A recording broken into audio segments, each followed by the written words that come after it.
श्री शिवाय नमस्तुभ्यम। हर हर महादेव। भोलेनाथ की कृपा आप पर सदा ही बनी रहे। हर प्रकार के दुखों का अंत हो और जीवन में सुख संपदा की बढ़ोतरी हो। चारों पुरुषार्थों को देने वाले शिव पुराण के इस सीरीज में आप सभी का स्वागत करती हूँ। अब आज की इस वीडियो में हम आगे की कथाओं का श्रवण करेंगे। महादेव जी का ध्यान करके जिन्होंने भी इन कथाओं का श्रवण किया है उनके सभी कार्य बनते हैं। जय शिव शंभु, जय भोलेनाथ। मुनियों ने आगे सूत जी से कहा कि हे महाज्ञानी सूत जी, अभी तक आपने जो बतलाया उससे आत्मा तृप्त हो गई, परंतु अब पार्थिव शिवलिंग पूजा के विषय में जानने की लालसा उत्पन्न हो गई है। तब सूत जी कहने लगे, हे ऋषि, पार्थिव शिवलिंग की पूजा अन्य जितनी भी प्रतिमाएं हैं उन सभी में श्रेष्ठ और अद्भुत प्रभाव को जन्म देती हैं। हरि, ब्रह्मा, प्रजापति तथा अन्य सभी ने भी अपने कार्यों की सिद्धि के लिए इसी पार्थिव शिवलिंग की पूजा से सिद्धियों की प्राप्ति की। इस लिंग की पूजा आरंभ करने से पूर्व भक्त अपने माथे पर त्रिपुंड तथा रुद्राक्ष को धारण करते हुए मंत्रों द्वारा पूजा को आरंभ करें।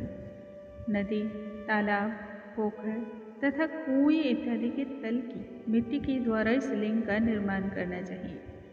ब्राह्मण को सफेद, क्षत्रिय को लाल, वैश्य को पीला तथा शूद्र के लिए काली मिट्टी का चयन करना चाहिए।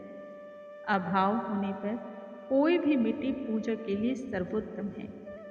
अब शिवलिंग पूजन की विधि भी आप सभी ध्यानपूर्वक सुने। मिट्टी की शिवलिंग की जितने दिन पूजा भक्त करते हैं उतने ही वर्षों तक भक्त को शिव धाम में स्थान मिलता है। शिवलिंग का निर्माण करते समय भक्त यह बात विशेष रूप से ध्यान रखें कि एक ही टुकड़े में शिवलिंग का निर्माण करना चाहिए। बहुत सारे लोगों को आपने देखा होगा, खंड खंड में या विभिन्न टुकड़ों को जोड़कर पार्थिव लिंग का निर्माण करते हैं। इससे भक्तों को कोई फल नहीं मिलता है।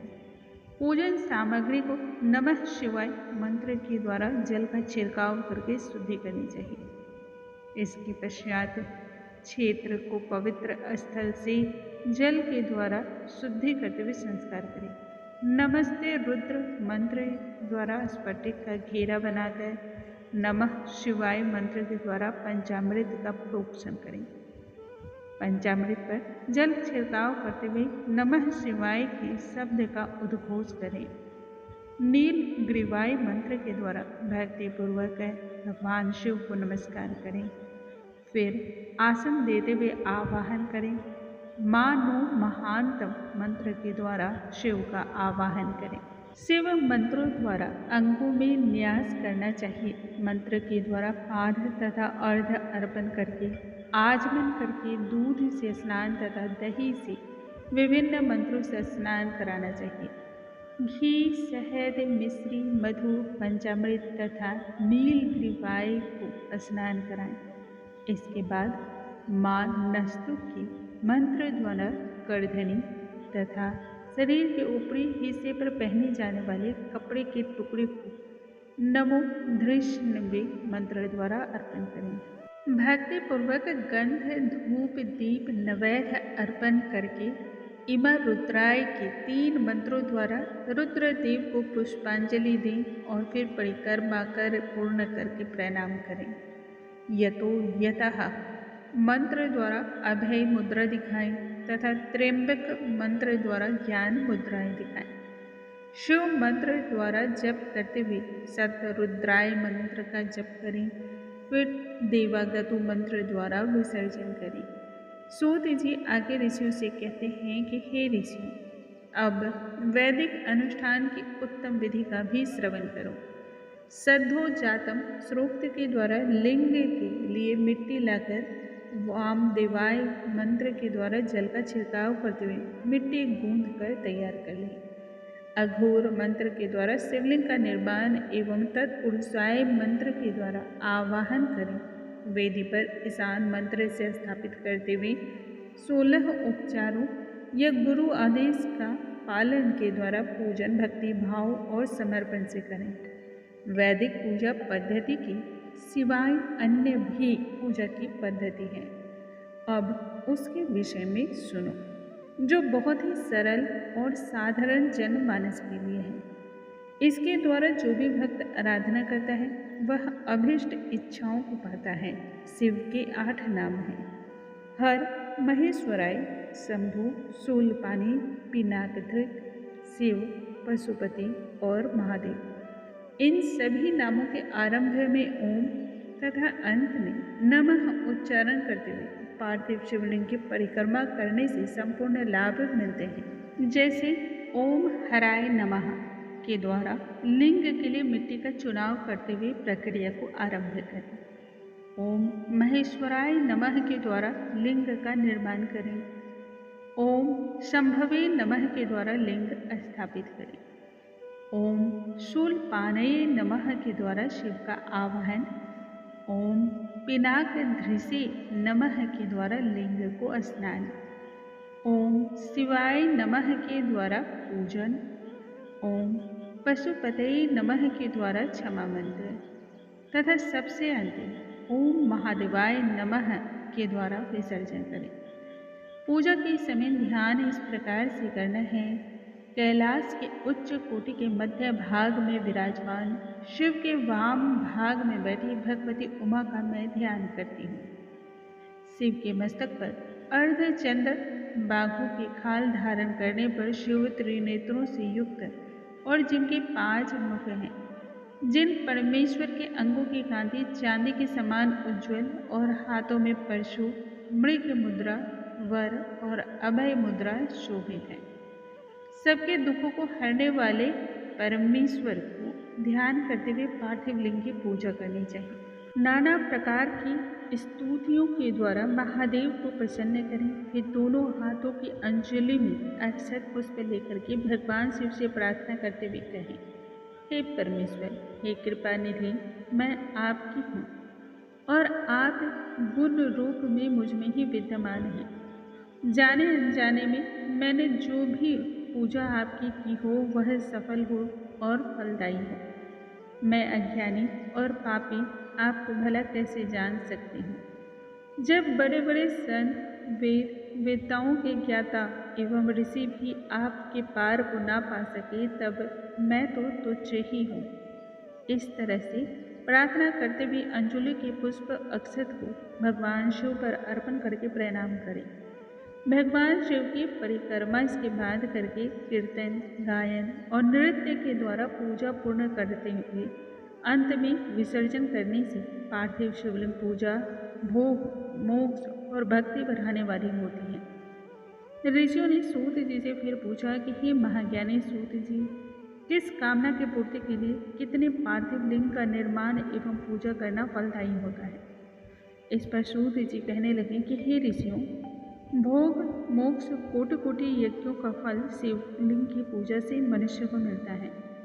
शिवलिंग 3 प्रकार के हैं: उत्तम, मध्यम और अधम।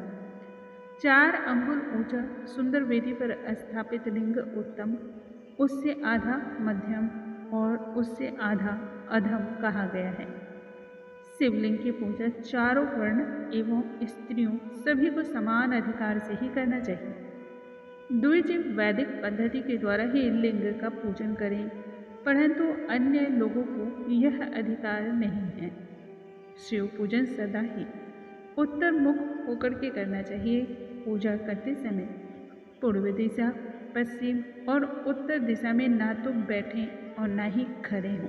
पूर्व में मार्ग अवरुद्ध होता है, पश्चिम में आराध्य देव का पीठ स्थल है और उत्तर में शिव की वामांग देवी उमा विराजमान है।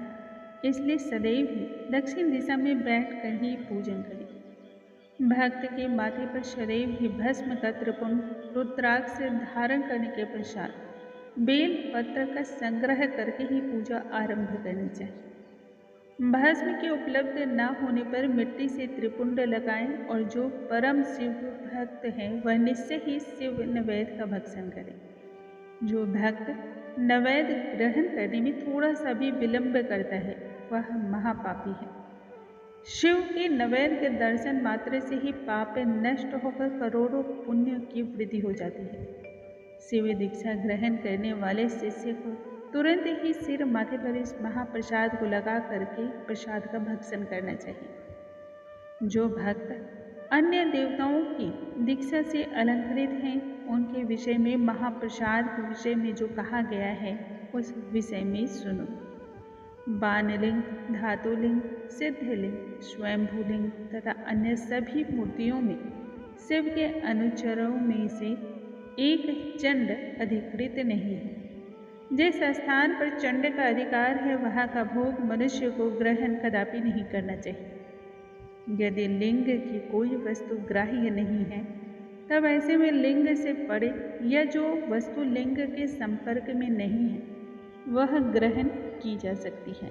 नर्मदेश्वर लिंग स्वर्ण, चांदी, लौह निर्मित लिंग ये सभी चंड के अधिकार में नहीं है। शिवलिंग पर जलार्पण करने से कायिक, वाचिक और मानसिक सभी विकार नष्ट हो जाते हैं। शिव को जो नैवेद्य अर्पण किया गया परंतु शिवलिंग के स्पर्श से वह रहित है, वह महाप्रसाद जो भी ग्रहण करता है वह शिव का परम प्रिय भक्त होकर के शिवधाम का अधिकारी होता है। शास्त्रों में शिव नैवेद्य के विषय में जो बतलाया गया है वह सब मैंने तुम सभी से कह सुनाया है। अब बेल वृक्ष के विषय में जो स्वयं महादेव का ही स्वरूप है उसकी महिमा के विषय में भी ध्यानपूर्वक श्रवण करो। विश्व में जितने तीर्थ मौजूद हैं वह सभी बेल वृक्ष के मूल भाग में निवास करते हैं। इसके नीचे शिवलिंग निर्माण एवं पूजन करने से भक्तों को शिव पद की प्राप्ति होती है। जो भक्त इस महिमा मंडित वृक्ष के नीचे अपने मस्तक का सिंचन करता है अर्थात वृक्ष में जल अर्पण करने के बाद अपने मस्तक पर जल डालता है, वह पृथ्वी पर संपूर्ण तीर्थों तथा पवित्र नदियों में स्नान के फल को पा लेता है।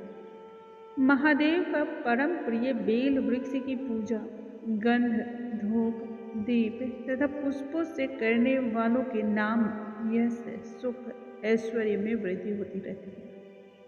शिव भक्त को सदा ही इस वृक्ष के नीचे भोजन कराने से कोटि गुना अधिक पुण्य की प्राप्ति होती है।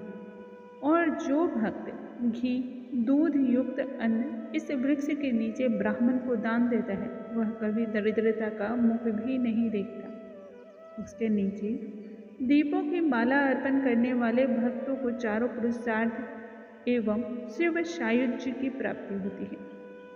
सांसारिक कार्यों में लीन भक्त शिवलिंग के पीठ की पूजा करें तब भी सभी मनोकामनाएं पूर्ण होती हैं। गुरु के निर्देश में की गई यह पूजा अभिषेक तथा अंत में चावल से बने प्रसाद का नैवेद्य अर्पण करना चाहिए। बाद में शिवलिंग को सुंदर मखमली संदूक में रख करके सुरक्षित स्थान पर रख दें। इन भक्तों को प्रवृत्ति मार्गी कहा गया है। संसार त्याग देने वाले भक्त अर्थात निवृत्ति मार्गी भक्तों को अपने हाथ पर ही शिवलिंग पूजा करने का विधान बताया गया है। भिक्षाटन से प्राप्त वस्तुओं को भोग के रूप में इन्हें अर्पण करना चाहिए।